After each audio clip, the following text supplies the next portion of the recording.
Hi hello, ഞാനിത് മീഷോയിൽ നിന്ന് വാങ്ങിച്ചതാണ് കേട്ടോ. ഇത് 12 സെറ്റുകളുണ്ട്, 24 വളകളുണ്ട്. അപ്പോൾ എനിക്ക് 2 എണ്ണത്തിൻ്റെ ആവശ്യമില്ല, ഒരെണ്ണത്തിൻ്റെ ആവശ്യമുള്ളൂ. മറ്റേ കഴിഞ്ഞ വാച്ച കിട്ടുന്നത്.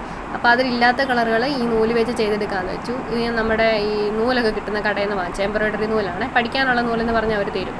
ഇതിന് ഒരെണ്ണത്തിന് 4 രൂപയുള്ളൂ. നമുക്ക് ഈ ഒരെണ്ണം കൊണ്ട് അതിൻ്റെ പകുതി മുക്കാൽ നമുക്ക് ഇതിനകത്ത് ഇങ്ങനെ ചുറ്റി എടുക്കാനുള്ള ആവശ്യം വരുന്നുള്ളൂ.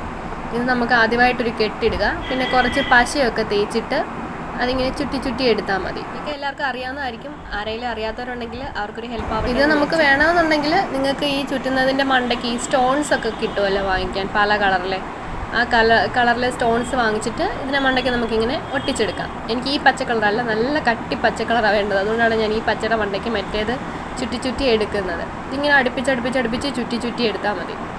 നല്ല ഭംഗിയാണ് കാണാൻ. അപ്പോൾ ഞാൻ ചുറ്റി ഇത്രയും ഈ 2-3 ചെയ്തെടുത്തിട്ടുണ്ട്. നല്ല ഭംഗിയില്ലേ കാണാൻ? കയ്യിലിടുമ്പം ഒന്നുകൂടെ ഭംഗിക്ക് കിടക്കും. അത് ത്രെഡ് വർക്ക് ചെയ്യുന്ന വേറൊരു കളർ, അതൊരു മഞ്ഞ കളറിൻ്റെ മണ്ടയ്ക്കാണ് ഞാൻ ഈ നൂല് ചുറ്റി എടുത്തേക്കുന്നത്. ഇതിൽ ഞാൻ യൂസ് ചെയ്തേക്കുന്നത് B7000 എന്ന് പറഞ്ഞിട്ടുള്ള ഈ ഒരു പശയാണ് കേട്ടോ. ഇതും ഞാൻ മീഷോന്ന് വാങ്ങിച്ചത് തന്നെയാണ്. പിന്നെ ചെറുതായിട്ട് ഞാൻ ഫെവിക്കോളിൻ്റെ പശയും എടുത്തിട്ടുണ്ട്. ഇത് തീരാറായി. പിന്നെ ഇതെന്ന് പറയുന്നത് ഇത് വേറൊരു ത്രെഡാണ്. ഇത് ഞാൻ മീഷോയിൽ നിന്ന് വാങ്ങിച്ചതാണ്. ഇത് നമ്മുടെ ബ്ലൗസിൻ്റെ സൈഡിലും പൈപ്പിങ്ങും ഒക്കെ അടിക്കാൻ വേണ്ടിയിട്ട് എടുക്കുന്നതാണ്. ഇതിന് എത്രയോ 240 എത്രയോ ഉള്ളൂ. ഇത് നല്ല ഭംഗിയുണ്ട് കാണാനായിട്ട്. ഇതാണെങ്കിൽ ചുറ്റിയെടുക്കാമെന്നാണ് എൻ്റെ മനസ്സിൽ. പക്ഷേ എംബ്രോയ്ഡറി നൂലാകുമ്പോൾ ഒന്നുകൂടെ കട്ടി കുറഞ്ഞിരുന്നോളൂല്ലോ എന്ന് കരുതിയിട്ടാണ് ഇതെടുത്തത്. ഇഷ്ടപ്പെട്ടെങ്കിൽ എല്ലാവരും സപ്പോർട്ട് ചെയ്യണേ.